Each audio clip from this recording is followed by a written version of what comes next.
Hello guys, આજે હું આવી ગઈ છું રાજકોટમાં. તો રાજકોટમાં હું મારા માસીના ઘરે આવી છું.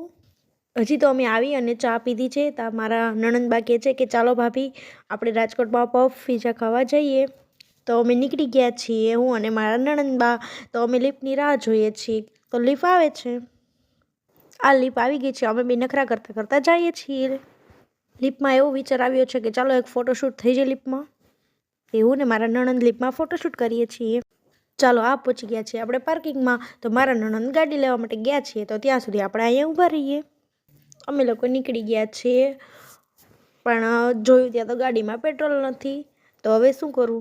તો હવે પેટ્રોલ નખાવા તો ફરજિયાત જવું જ જોશે. ત્યાં સુધી તો ગાડી પણ ના ચાલે, એટલે પહેલાં જાય છે અમે પેટ્રોલ પંપે. તે પછી અમે જઈશું પફ અને પીઝા ખાવા. તો ચાલો અમે પહોંચી ગયા છીએ પેટ્રોલ પંપે. તો ચાલો હવે પેટ્રોલ નખાવી લઈએ. પેટ્રોલ નાખ્યા પછી ચાલો હવે સીધા જઈએ પફ ખાવા માટે.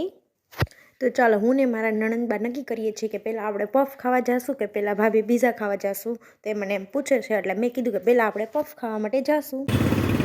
બસ હવે બહુ ન ખવાય. મારા નણંદબા એમ કહે છે કે ભાભી હવે બસ કરો, તમે 2-3 તો પફ ખાઈ ગયા છો, હજી તમારે કેટલું ખાવું છે. તો એટલા માટે મેં કીધું કે ચાલો તો હવે જઈએ પીઝા ખાવા માટે. તો ચાલો અમે આવી ગયા છીએ પીઝા ખાવા માટે. તો ચાલો પહેલાં પીઝા ખાઈ લઈને, તો મારી નણંદ મારો વારો નહીં આવવા દે પીઝા ખાવા માટે. તો ચાલો હવે પીઝા ખાઈને હવે તો ઘરે જવું જ જોશે. તો જાય છે ઘરે હવે.